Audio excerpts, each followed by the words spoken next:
Forecast as we go to meteorologist Brittany Van Voorhees. Liking that sun behind you, Brittany. I know, it looks so nice, Jane. And actually, this is one of our cooler spots out there. But look at that, Blowing Rock downtown, still looking fantastic here this evening. Still got some of the lights up too. Love to see it.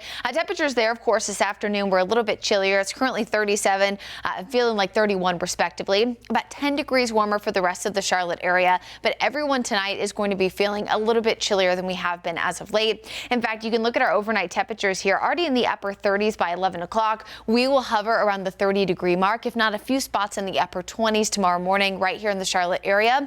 Now, if you're off from maybe work and school, or the kids are too, if you get a little bit of sleeping in action, that won't probably impact you too much. But if you're still heading off to work or you having things to do earlier in the day, you're probably going to need the jacket. Up in Blowing Rock, it will be a little bit colder there, about 5 degrees or so chillier, 24. There is going to be a relatively higher wind up in the mountains at about 5 to 10, so there will be a bit of a wind chill factor for tomorrow morning for those areas. The winds are much lighter for the foothills, so most spots in the upper 20s, and then again hovering very close to the 30-degree mark in the Charlotte area with a much lighter wind. So of course, higher the wind, higher the chance for wind chill. Not much of that action for the Piedmont and down south toward the Sandhills, but we will see that a little bit further northwest there, especially for the mountains. So please be mindful of that as you plan out tomorrow morning.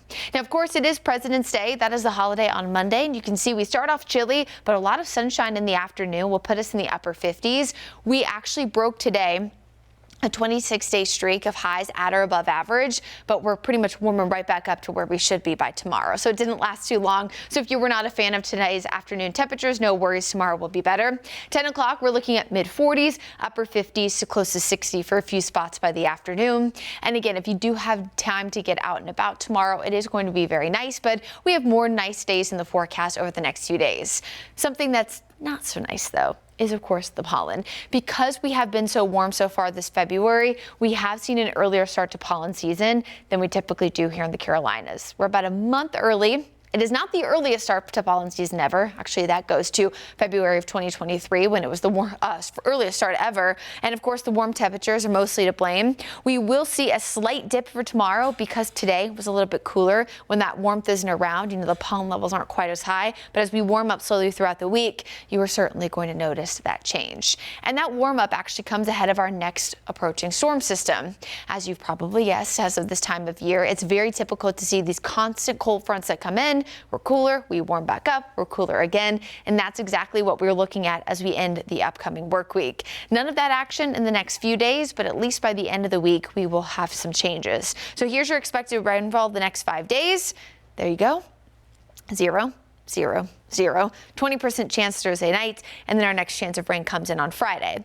Now, we still have about 5 to 6 days to watch, so the timing is going to be a little bit different by the time we get to the end of this week. It almost always is, but at this point, it looks more likely we'll see some rain by Thursday night and into Friday, but it looks to finally clear out by the weekend, which you can, of course, expect some slightly cooler temperatures to move in. So your Guy Roofing 7-day forecast, again, we're on a step ladder, upper 50s to near 60 tomorrow, back up to the upper 60s by Thursday, then comes the cold front, and that's what cools us off heading toward next weekend. But as we look ahead to the 7 to even 10-day forecast, Jane, it really looks like tomorrow is the only day. Not only will we be close to average, but really the only day that we're anywhere in the upper 50s, because we have 60s returning by Tuesday, close to 70 by the end of the week. And as we look ahead to the end of the February days there, it's hard to believe it's almost over. If you look at those tiny little boxes there, you can see that February 28th, the 27th, and 26th, we could be back in the lower 70s.